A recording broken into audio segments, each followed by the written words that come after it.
Follow the money. That's what I always say. You always follow the money. Yeah. This is Follow the Money with Mitch Moss and Pauly Howard on VSiN.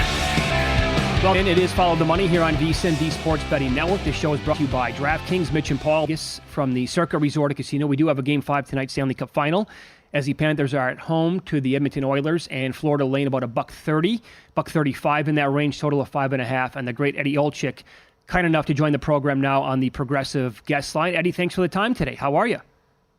Hey, Mitch, Pauly, nice to be with you guys. And how was your first Father's Day?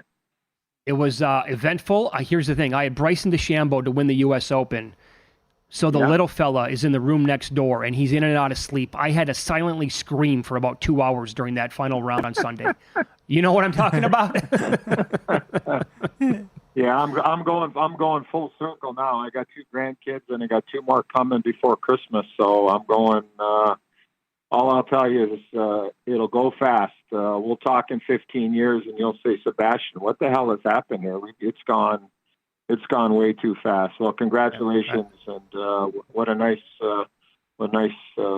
Father's Day for you. So congratulations. Yeah, That's awesome to you and your wife. Thank you so much. You're way too nice.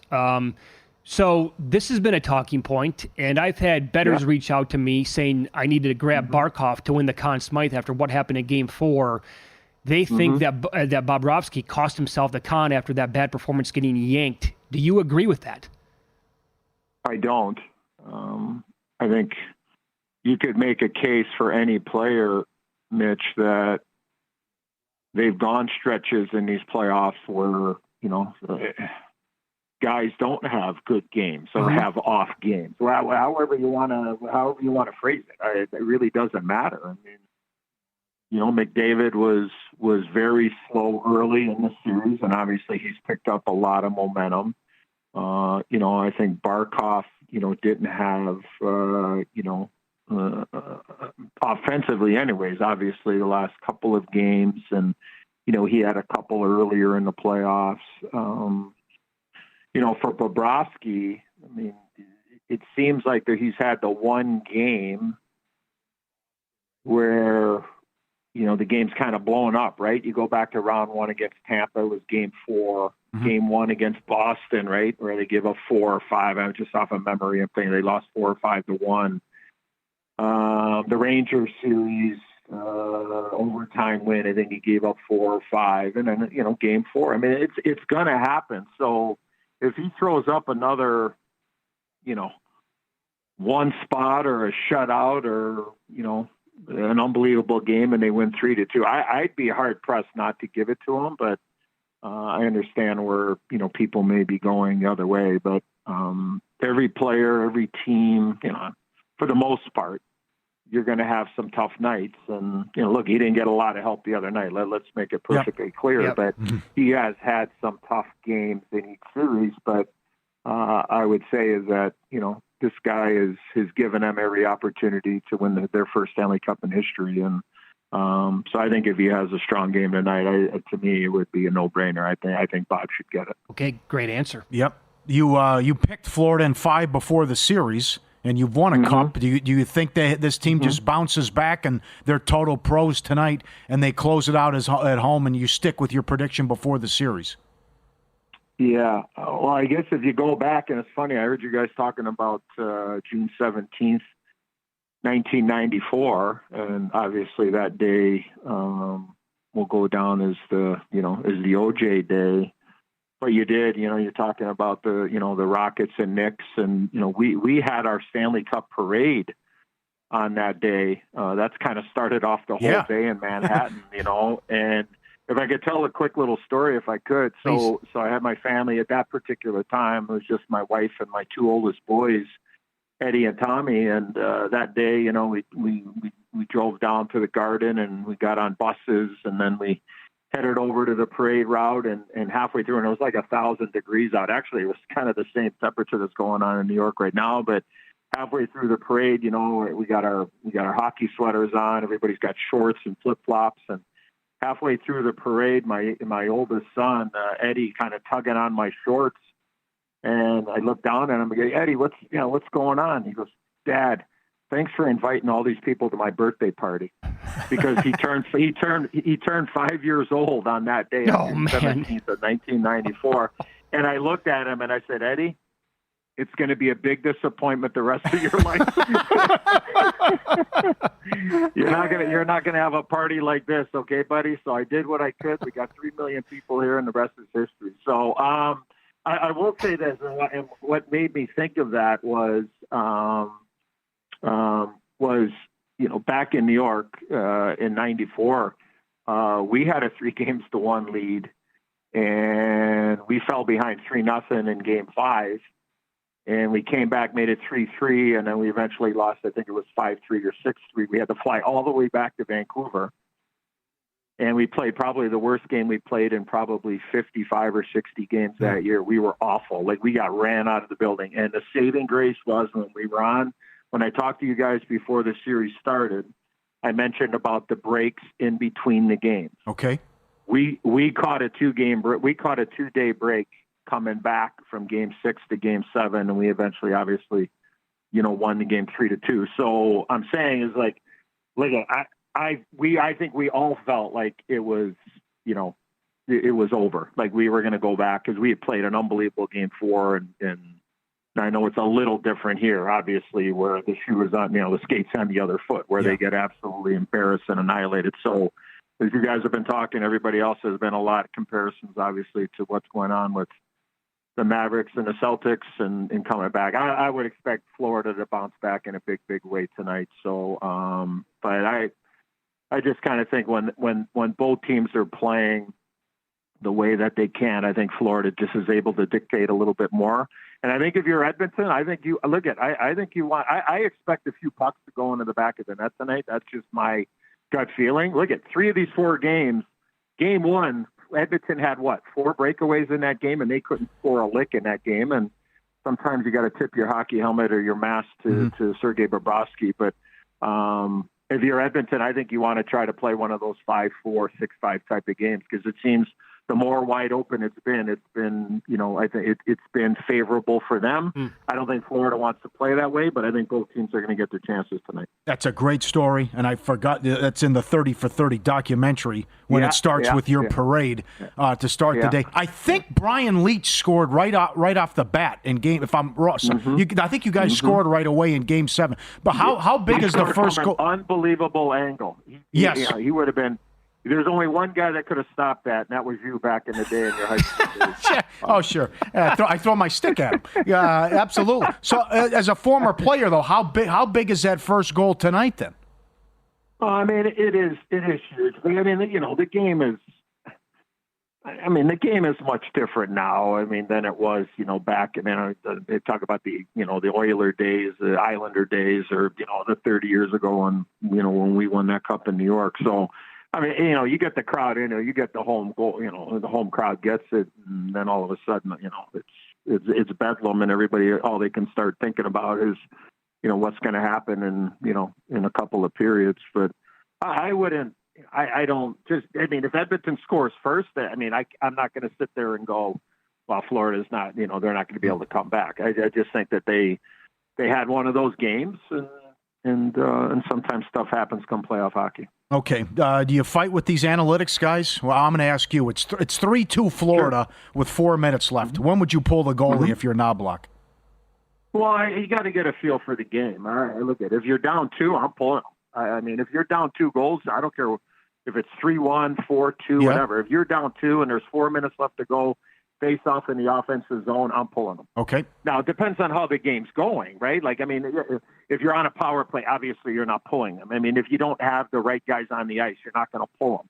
But I would not be. If it's a 1-goal game, you got to get you got to have a feel. But I don't think you're pulling a goalie, down 1 with 4 minutes left. But if you're down 2, hell yes.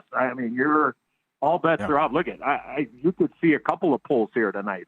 Sure. Would I be shocked to see? Like I said, I feel like there's going to be I think there's going to be chances. I think there's going to be a few pucks that go up in the back of the net. Now, if you have a 2-goal spread here, at some point, 5 minutes left to go in the game, and offense is going face off, or you got a power play or something. you could see a couple. I mean, you could see two empty netters tonight. I mean, I don't think there's any doubt about it. So one, no, Pauly, 4 minutes, a little too early for me.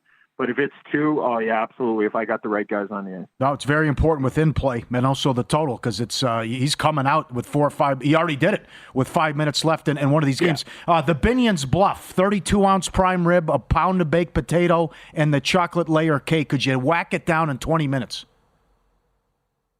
Oh boy, I guess that means I always tell people end cut, well done, in a little piece of banana cream pie, maybe to just wash it all down there. I don't know about 20. I mean, I would give it a go though. I think we should set that up and do it for charity or something. That's my opinion. What would be the biggest issue there? Tooley says it's the cake. Yeah, Tooley says the cake. I think it's the 1 pound baked potato. The 32-ounce steak, though, is that like the easiest part of the whole gig? I mean, you're right. The potato might be. I'm pretty boring. I mean, I like it dry though. I like nothing on it. No sour cream. No chives. No nothing. Eddie.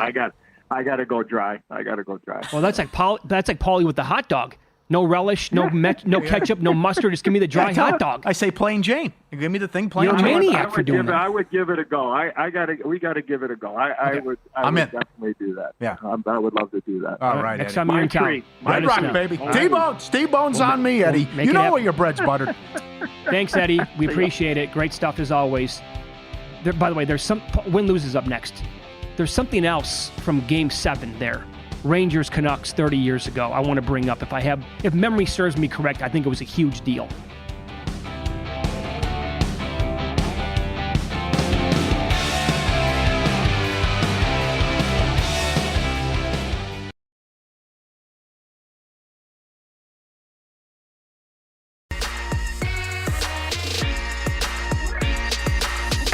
Were you a winner last night? Wow, winning. Or was it a rough one? Well, they can't all be winners, can they? Loser! You're a loser! Pauly Howard recaps the night in sports betting in Win Some, Lose Some. All right, here we go. They offered it every game, every quarter at DraftKings. Will there be a buzzer beater? Pritchard catches that with the 3-1 from beyond half court. First basket of the game, Holiday 7-1. First three-pointer, Al Horford 8-1. Brown Finals MVP plus 625. Holiday to have a double-double 7-1. And they did it again. I'll put it with win some, but the over 209.5 up to 211.5. All 5 games stay under and well under. I got a text last night speculating that was the only time ever in finals history where every game went under. I believe it. Yeah. So that's something. I mean, that's like you said earlier with the 240s and the 237s in the regular season. In the regular season, right? But to take over money every game, right. And if you martingale that's a condolences. Well, how about just Mavericks team total 4-1 to the under? There you go. Right. Most points, rebounds, and assists in Game 5. Points, Tatum plus 350. Rebounds, Luka plus 230. Oh, that was a good battle last night. It was, because you got these guys chasing their stats, and Tatum won the triple-double. Assists, dead heat. Tatum 3-1, Holiday plus 850. Threes, White did it again, plus 225. For the series, Luka had the most points, not even close. He was minus $2. Rebounds, he got there, plus 180. He had 12, Lively had 4. Assists, Tatum cashed 12-1. How about that, big boy? Remember, Luka was $7 to lead the series in assists. He had 1 in Game 1. Most threes for the series, White plus 250. There you go. I think he ran away with it, too. Yeah. He made 17 in the series. Yep. Euros soccer. One of the biggest upsets in Euros history. Slovakia plus 625. They get it done. And Romania plus 375 to start the day. Phillies from 170 up to $2. They win, blowout over the Padres. 27 games. They've allowed 2 earned or fewer with the Phillies. They are a first 5 machine. By the way, back to Belgium for 1 second. How about Lukaku? Anytime goal. Scored twice, both of them. I know. Called back. Terrible. Yep. Favorites, 8-0 in the College Baseball World Series. Yikes. And the EPL schedule came out today. What time off? What off season? We're ready to roll August 16th. with the next Premier League season. 2 months away. Subscribe, be part of the team, vsin.com, our radio and podcast friends. You always want to see these tweets and videos. Let's go out to Omaha. Derek Stevens with the pregame yesterday with the crew and the College World Series Jell-O shot board. There you go. Support a good cause. They watch Follow the Money, and they're on CWS shot board on X. The Jell-O shot challenge. There's the updated board there with the schools and the fans who are out there as well. Tennessee running away with the title here. Yeah, right. Yeah, like doubling up the other teams. Yeah. LSU usually does some serious damage. Well, yeah, if LSU makes it to Omaha, they would run away with it every single year. Yesterday was the 30-year anniversary of the O.J. Simpson Bronco chase. I had never heard this story before. Oh, I can't imagine if this happened. Bob Costas said, and he was on the call, he was doing the pregame and throwing it back split screen between the Knicks finals game while the Bronco chase was going on. O.J. Simpson, who used to work for NBC, from the back of the Bronco, called in to the switchboard and wanted to talk to Costas and go live on air. They hung up on him. They thought it was a prank. Yeah. No, I thought that was public knowledge. I had no idea. You knew that? I never heard that before. Okay. Because Costas said that he never really talked about that night until like 10 years ago. Yeah. For the first 20 years, he was like radio silent on it. They said, take us through it. He goes, I would have said, did you do this? Because you're not acting like an innocent man. And it's also what, oh boy. You imagine if the switchboard operator actually buys in, says, okay, OJ, we're going to connect you to Costas right now. And he's live in the Bronco with a gun to his head. And Bob then is trying to talk him down or talk him right. Yeah, Bob doesn't even know what he's going to do. Yeah, right. That would have been. I can't believe that went on all night with 20 cop cars behind them. That they allowed that to go on that long. That would have made it even. The sensation that was, and 95 million people were watching. Yes, that would have been the best television in history. Dave Tooley had a good point. I always thought it was going to be, could he commit suicide? What's going to happen? Because he had a gun to his head, but the other one was suicide by cop scenario. That was also in play, and they had snipers on the rooftops in Brentwood when he got home because he still had the gun in his hand when he's in the. And then his family's inside eating snacks. They're getting sandwiches. Remember that story? Is OJ home? Juice. Hey, pal. His family's watching on TV. They're ordering food. All right. Dave Tooley. Great move. We talked about this on the air Friday, that the Animal Foundation here overloaded with dogs that came in and an incident that would happen with 38 French Bulldogs seized with illegal breeding. Tooley went out, did it. They were lines out the door all weekend. Great job. Tooley adopts. There's the photo as well as he went down to the animal shelter. Great job, Mr. Tooley. That's sweet. One lose some. This one is called I'm Ready for Breakfast. Let's go here. I mean, this is a tough alarm clock here, number 11. But this one with the dog shaking him. Look at this. Get up. Come on. I'm hungry. The guy's trying to wake up, the human, and the dog is just grabbing his leg and pushing him about, I'm hungry. I want to go out. Let's go. Over and over again. Little bite there at the end on the ankle. Come on. Trying to wake the owner up. Tough scene. 2 bad beats. Cubs Giants under 10.5. 1-0 in the 6th. It explodes and goes over. And the Boston Celtics team total 108.5.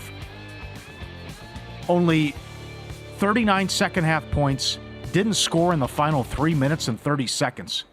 That one is tough. Ouch. You had that. Yeah. All right, our VSiN NFL betting guide comes out next week. Predictions, props, win totals, great analysis. You must be a VSiN Pro subscriber to get the guide. Sign up for $1.99. We'll kick in the extra month for free. 13 months, less than 50 cents a day. Code FTM.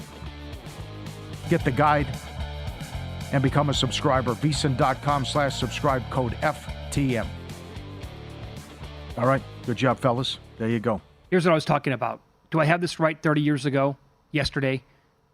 Well, they were celebrating anyway, as Eddie Olczyk said. But in Game 7, Stanley Cup Final, was that not the most legendary national anthem we've ever had before a sporting event? As I understand it, it was it's loud, YouTube. The crowd, how loud the crowd was. You couldn't hear the guy singing. Not a word, I guess. Yeah. It's on YouTube. I'll have to check it out after the show. But I believe it goes. The guy was there singing the national anthem for like 3+ decades. But that particular night, They were so amped up and ready to go. You cannot even hear him on the sound system there because the crowd at the Garden was so crazy. Pretty cool. Eddie with great stories, man. Yeah. Thanks for the birthday. Yeah. Everyone inviting me. I always like the stories with the Tabs. You know, when the Bruins did it, they went to Foxwoods and the Knights out here. And when Cuban took the Mavs to live after they won in Miami. Right. I mean, what those Bills look like right after they go out with the Tab is getting the champagne and then popping bottles. A couple 100,000 usually. I thought the Mavs. I don't know. I thought they spent more. Huh. The Bruins one I think was like in the 150,000 range, if I recall correctly. Yeah. You see like the Aces of Spades champagne bottles going for like 40,000 each or something like that. And you got the 20% auto grat, and then the girls will still complain. Of course, yeah. What What about tipping me? on top? Sure, right, okay. Management will have their back as well. What a racket out here. Got that. Like that. You're supposed to go above and beyond. I mean, you only tip 25%. I mean, it's not quite enough for me. Yeah, got to split it up. Well, you see it too with EDC as well. Those outrageous prices. Yep. Still taking a peek at the odds for next year in the NBA as the Celtics won the title last night.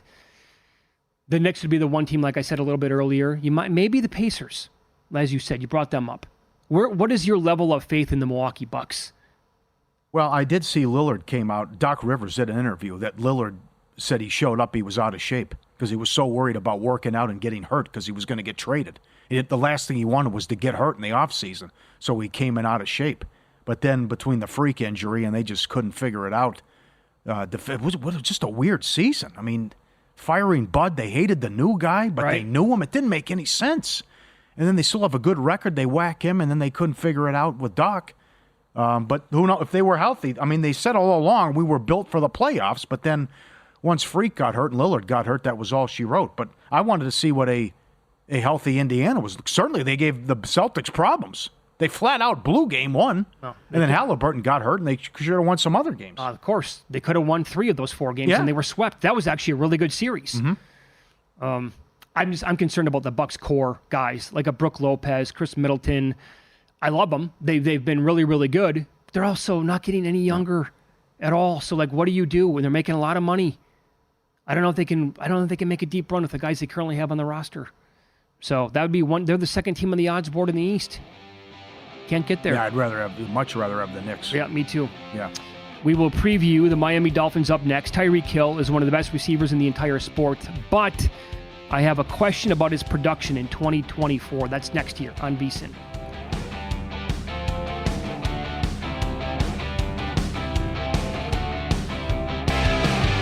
It is Follow the Money on VSiN, the Sports Betting Network. Mitch Moss, Pauly Howard with you, live, Circa Resort and Casino. In 15 minutes, in Pocket Plays, we'll go over our best bets from yesterday and tell you what we are adding for today. Pauly, we are previewing NFL teams all week. Started yesterday with the New England Patriots. Today we move on to another team in that division with the Miami Dolphins. At DraftKings, their current number, Super Bowl 22-1. To win the AFC, 11-1. Their division, 2-1. Division wins 3.5. Can they get to 4 with the Jets, Bills, and Patriots? It's plus 115. That's tough. It is. And they're also favored. They're minus 155 to make the playoffs. 8th easiest schedule in football. They travel the 2nd most miles. And the net rest disadvantage, -8 days against their opponents. Their schedule to begin is Jacksonville, and then Buffalo on Thursday night, at Seattle, Tennessee, at the Patriots in the bye. That's doable. It is. They're 10-1 last undefeated team, only behind the 49ers and the Lions. Overall, your thoughts on the Dolphins this year? Well, I'm seeing a 10-1 for most points. And assuming everyone stays healthy, I mean, this could be, again, a high-octane offense and issues defensively. I think they're going to be in a lot of high-scoring games. You know, Beckham doesn't do anything for me. But you're going to experiment with Achane more, throwing him the ball. But with Mostert and Achane and Hill and Waddle and the weapons that they have, and McDaniel's a great offensive mind. But I'm back to the defense. Who are they going to slow down and who are they going to stop? You lose Fangio, which is enormous. Weaver is now the new defensive coordinator. You lose Wilkins, Howard, Davis, Van Ginkel, and Baker. You did bring in Shaq Barrett. I mean, that's too many guys the losses to overcome. And the big one also with Fangio, which I don't know what happened there. It didn't work out with McDaniel. I don't know much about Weaver, the new DC, but to me that's a significant loss and a big loss with all the other guys and Wilkins, who they lose as well. I think they're going to be involved in a lot of high-scoring games. I don't think they're going to go over 9.5 wins. I think they're in third place in this division. I like the Jets, Bills 1-2, 5-1 or plus 550, however, which way you want to play it. But certainly it's going to be huge with that start. Right? Jacksonville at home, Bills at home, at Seattle, and the Titans. It sets up where they can get off to a hot start. Like last year when they were 9-3 and then blew the division. Sure. Which that horrible loss on Monday night when they got beat by the Titans at home. Their wins now, and we'll use circa numbers here. Alt win totals are up. The low number for the Dolphins, 8.5. Over favored, minus 270. If you think they're going to be really come back to the pack this year, you can get plus 230 on the under 8.5. Their regular win total is 9.5. Over is minus 125. And their alt high win total is over 10.5, plus 190. I don't know. 9.5 wins under plus 105 looks kind of juicy to me. Now, Tua did play 17 games last year. He played 13 the year before that. He did have the concussion problem 2 years ago. Came out, he led the league in yards passing last year, but he also had 14 INTs a season ago. So I think he'll put up good numbers as long as he plays the entire year again. He had 46-24 overall passing, 29 touchdowns, along with 14 INTs, too high. That's got to come down. The year before that, he had 25 touchdowns and 8 INTs. Here's my question about Tyreek Hill. He's only 30 years old. Guy's still a speed burner. Mm-hmm. He is absolutely elite, one of the best receivers in football. The last 2 years, he had 119 catches each season. 2 years ago, 1,710 yards and 7 touchdowns. Last year, 1,799 yards and 13 touchdowns. He was on pace to go over 2,000 yards, which would have been the first receiver in history to do that. Both years never got there. Can he do that again this season when teams will be game planning yet again, you would think this year, to kind of slow him down? Hasn't worked lately. However, when you look at Pro Football Focus's numbers, he is facing the 8th most difficult schedule for wide receivers. Not easy in their own division, getting the Jets secondary twice, and the Bills are expected to have at least a pretty good unit again. It might make things difficult for him on the season. He's 7-1. He is the short shot to win Offensive Player of the Year. It came down to him and McCaffrey last year when he was double 7-1. He was in that 14, 15, 16-1 range at some books. I can't get there with 7-1 this year. That's too short for me. I agree with everything that you said. The offense can still be lethal, but I don't know if it's going to be good enough to outscore teams and be enough to go over 9.5 wins and make the playoffs. They also were bullies. I mean, they beat up on those bad teams ran them out because they lost in the playoffs to the Chiefs 26-7 when it was freezing. They also didn't move the ball against them in it was Germany, wherever that game was the first time. They scored 19 against Baltimore and got killed late in the year, 56-19. And then in the game they had to have, at least for the division, they lost at home to the Bills 21-14. So what happened to this offense down the stretch? Well, I don't know, but that to me it's an under. I don't think they can get to 10-7 with this defense. And certainly the whole key to the season, though, is going to be the first 6 games. Because if you stub your toe and you get some losses early on, then because you're looking like week 9 on at Buffalo, at the Rams, you got the Cleveland game, you got the Jets at Houston, you go to Lambeau on Thanksgiving. Well, there are losses of 49ers. There are losses coming.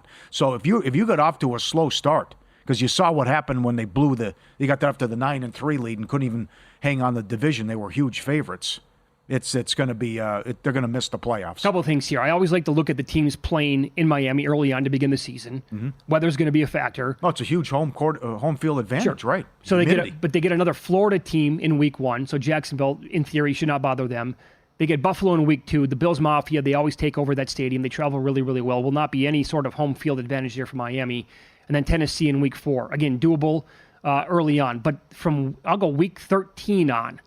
I'll condense it a little bit. You said week 9, I'll go week 13. At the Packers on Thanksgiving. That might be, I think I might go to that game. Really? Yeah. Well, let's call it. It's going to be cold. And we know their record under 40 degrees. That's exactly right. That will be a massive home field edge because it could be, the reason why I'm thinking about going to the game, family, Thanksgiving, whatever, it might be the only Thanksgiving home game the Packers ever play. That might not happen again in my lifetime. That place is going to be rocking and rolling. Not easy. Jets after that. At the Texans. Oh. Love Houston this year. Look at this. Then they close Niners at home, but then here you go with the warm weather team from South Florida playing at Cleveland in Week 17 and then at the Jets, 2 cold weather spots to close the season. Yep. Spot on. That final stretch is a gauntlet here for the Miami Dolphins. And you're right, cold weather, haven't done well, and Tua not the same guy on the road in those spots. No, it was bad last year. That was ugly in the playoffs. It actually might be a team that you want to pay attention to the updated win total. Because if they get off to a hot start, the regular win total of 9.5 could get bumped up to 10.5. Who knows, maybe even 11. And that's when I think you want to come in and bet the under on the Dolphins. I think these are all coin flip games, though, too, early on. Jags at home, Bills at home, at Seattle, Colts. There's not a lot Rams, of gimmies. I mean, these are all... No, I wouldn't even say... I think they'll win. I wouldn't even say it's a gimme to beat the Raiders at home. But how do you... That was their whole... It's a completely different season if they win the division, host a game, compared to going to Kansas City in the elements. Yep. How do you lose to Will Levis and blow a 13-point lead with 2 minutes left? That killed their season. Yes, it did. They're 9-3, and then they're going to win the division and host somebody. So who knows how it looks then after that. Coach of the year, I was on him last year, 22-1. He was in the mix until last month and a half of the season, month, whatever. This year now 32-1. I'm not going to be betting Mike McDaniel this year. Most passing yards to was plus 850. Did it last year. No. Can he do it this year? No. I'll go back to most points 10-1. Okay. Patriots, by the way, fewest points plus 330 in that market. Looking at that. Again, I was surprised by the price with the Patriots last place yesterday, because Kansas City's like 220 to win the division. How can that be? Do you hate Tua? Most INTs 14-1. Yeah, I think there's other guys out there. Minshew and I think he'll throw plenty Darnold again this year, but and then most receiving yards, Hill is 9, Waddle is 68. I think you would need an injury to Hill there for Waddle to get there.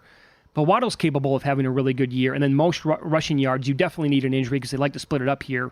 Yeah. Achan's 35, Mostert's 53. Here's what I can't get over with Achan. What's the offensive player of the year? 52-1. Okay.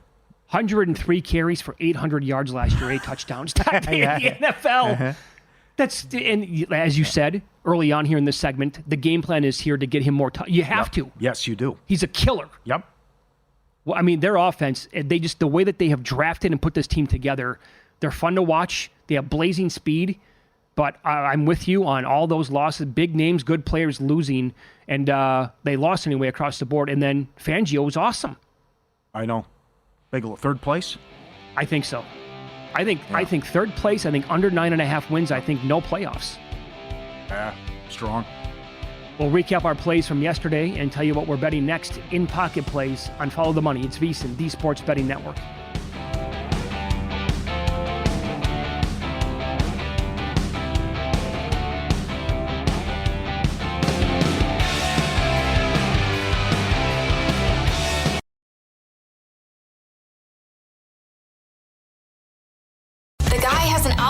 To determine the winner of any given college basketball game. Someone gives you 10,000 to 1 on anything. You take it. Take it. Take it. I bet you $20 I can get you gambling before the end of the day. No way. I'll give you 3-1 odds. Nope. 5-1. Nope. 10-1. You're on. All right. Whiskey and a revolver. 4-1 Cardinals, bottom of the 8th.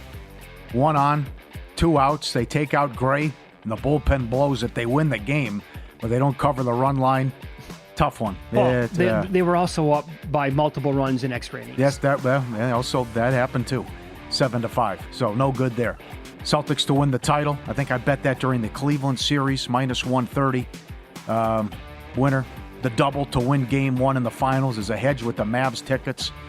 White, finals MVP. Worth a shot, 45-1. As high as 80. but couldn't get there. Mavs to win the title, 32-30, 28-23 to 1. No soup. Better luck next year. This was a wild race, wild run too. Tatum, most rebounds, loser. What a race that was. The back and forth there between him, and it eventually goes to Luka. And then Lively came all the way back to take the lead going into Game 5 after the strong performances and came out of nowhere. Lively was minus 390 to win it before the game last night. Yeah, and Luka has 12, and Lively has 4. Huh. I thought Tatum was going to get it too because he was going to try to get that triple-double, but he couldn't get those other rebounds. Adding the Florida Panthers tonight in regulation, plus 120. Florida off a loss this in the playoffs, 4-1, outscored their opponents 21-10, and in the 4 wins, they've held their opponent to 2 goals or fewer. Florida in a bad mood after getting embarrassed, much like Boston. The similarities between the Stanley Cup Final and the NBA Finals are off the charts. So I think also Florida's impressive tonight and also responds if they're getting blown out, and they close it out in 5. Teams to be down 3-0 in the Stanley Cup Final, and then to win to face a Game 5. 5 lost in 5, 1 lost in 6, 1 lost in 7, and the all-timer, the 42 Maple Leafs, came back and won it. Edmonton's also the first team to be playing a Game 5 on the road, though, here. Okay. So you have that scenario here where if they can force a Game 6 back in Edmonton on Friday night. And then the McDavid Conn Smythe stuff really heats up, especially if he scores tonight. Then it gets fun. But I think Florida wins. What do you think his number to score a goal? It's like plus 140. Yeah, I like the no, 160. Right. But he's been great. I would take the no, though. You're adding because you got the Panthers to win the Cup. I already have that, too. Yep, I already have the $1.30, yes. All right. Recapping my bets, NBA Finals yesterday, winner Celtics minus 6.5. If you did the ladder bets like I suggested, they all came in as well. Pretty much every imaginable alternate number got there with the Celtics. That was a good one. It's all bad. Never such a sweat. Such a bad final, sorry. Such a bad playoffs. 8 series decided in 5 games or fewer. Yeah. I'm trying to going in my head, I was going over recent NBA Finals. Last year, stink bomb. The year before that, Warriors Celtics. That was a pretty good series. Oh, that was good. That was pretty good. The year before that, It was Bucks Suns. Suns led 2-0. Yep. Milwaukee won 4 in a row. Won 4 in a row. Freak was incredible. Yep. Year before that, bubble. Lakers Heat, terrible. Yep. Year before that, it was Toronto winning. Golden State was completely banged up. And Durant got hurt. Yep. Yep. Yeah. On a bad run here. Really bad run. Yep. And that also, you're going to happen. Listen, what they did, they earned it. They won 50 games and they took out 50-win teams along the way. But Denver plays an 8 seed. Boston played a 5 seed. White Finals MVP was no good. Tatum, most rebounds, bet this live during the series. Even money, no good. Most assists got there, though, at plus 165. So that was a winner. He led this. What was Luka to begin? Minus $7? $7. Tatum was 12-1 before the series to lead in assists, and he gets there. All right, I'm adding a couple of Major League Baseball bets today. I'm treading very lightly. It's a small bet. We'll call it a quarter unit. Freddie Freeman to hit a home run, plus 390. They're playing at Coors. He's getting Austin Gomber. Now, very small sample size. He's a .546 career hitter off Gomber with a couple of home runs. But at plus 390 to hit one tonight, I'll take my chances with that. Ohtani's like plus 260. Ohtani's total base prop is 2.5. And it's over like plus 115. Freeman, I'd like to go total bases over, but it's as high as like minus 180. So I'll go a small bet on a home run. And then the Mets are red hot. Francisco Lindor has been heating up. He's been outstanding at least the last couple of weeks now. Average OPS home runs. We'll go Lindor, total bases over 1.5 at plus 115 today. All right, there you go. Get up to vsin.com. Check it out every day. Lombardi on the NFL. Shoemaker on the WNBA. Stanley Cup Final. How about Nigel every day with the soccer? We'll be talking to him on a regular basis. Get up there, check it out. Best bets, betting splits, vsin.com.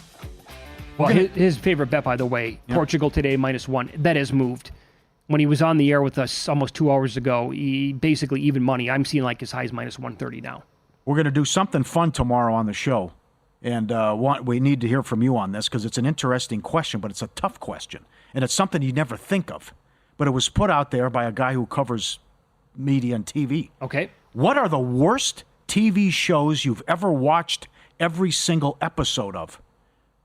Not the truly terrible shows, because no one can finish those, but like the C+, B-, where they just had enough to keep you on the hook until the end.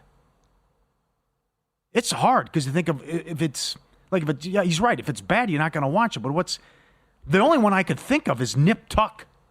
And I did it also because when Megabucks got into it because I didn't work, and then she was addicted to Netflix, and we were watching all those shows, which it was a very good start, and then just got crazy, went off the rails. But then you're like, well, what the hell? What am I going to do anyways? I'm pot committed. Might as well just finish this out. And I like the guy, that actor who played one of the doctors as well, who's got a pretty good resume. I'm blanking on his name, but the only one I could think of is Nip Tuck. I watched every episode, but you were like the whole time. At the end it was like really bad. It got really weird, but it started off to a good start with tough question. What happened. Yeah, I like to say I don't think I watched every episode, but I gave 2.5 Men a run for its money because it was always the highest rated show on TV, and I just watched it. It was Charlie Sheen, and then I tapped out with Austin Kutcher. No offense, but I was at the end of my rope there. The laugh track on that show, it's every 5 seconds. And the innuendos, and that's worse than a B-, C+. It's an awful television show, and it's always so highly rated. I'm like, oh my God. Now, I want to comment to one of his examples. Right. So he said it's one of his are The Boys. So you're taking umbrage with the fact that people could give The Boys a C+, B-. No, that's impossible. And I've told you how much I love the show. And here's the thing. I think it's fantastic. I also get it if you hate the show and it's not for you. I really do. It's one way or the other. Either you love it like I do, or you watched a couple of episodes, you're like, there's no way I can get through this. I cannot imagine. Does he not get the show? I don't know. Like a Levitard thing here? You don't get the show. If you watch The Boys every single episode, you love it.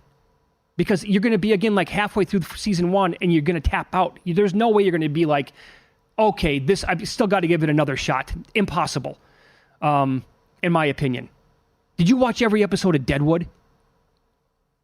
Yeah, but I didn't really like it after That's the thing. First You didn't season, like it, right? Yeah, I didn't. Oh, yeah. man, I love Deadwood. Let me give you an example, too. Yeah. With, I love Ian McShane. And and Al Swearinger character. I loved this episode. Yeah. This is how difficult it is, Paul. You could never, you couldn't anyway, but you could never have a kid.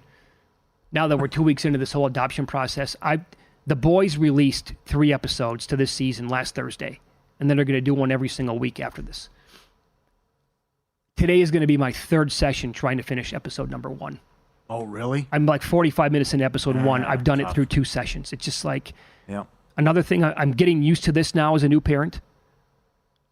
You do nothing on your own time, and you absolutely do not matter first. This has happened multiple times. I start to get a little hungry at the house. I start to make something to eat. I might get to it 45 minutes later. Because all of a sudden, once I go to the fridge and break some stuff out, it's bedlam at the Moss household, and you don't know what's going to happen next. And you got to drop everything to deal with Armageddon. Is he thrown up on you yet? Not yet. No? Not yet, no. Accident? Okay. But the multiple accidents where he has, urinated on several people at the same time has indeed happened.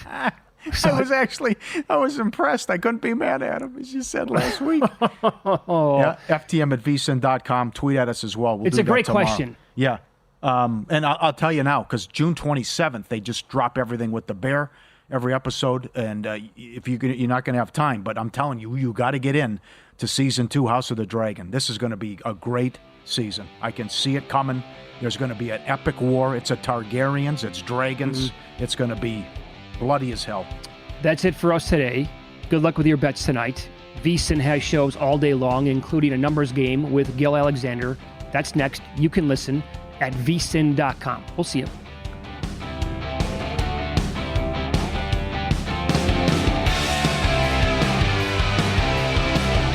If your job at a healthcare facility includes disinfecting against viruses, you know prevention is the best medicine. And maintaining healthy spaces starts with a healthy cleaning routine. Grainger's world-class supply chain helps ensure you have the quality products you need when you need them. From disinfectants and cleaning supplies to personal protective equipment, so you can help deliver a clean bill of health. Call 1-800-GRAINGER, click Grainger.com, or just stop by. Grainger, for the ones who get it done.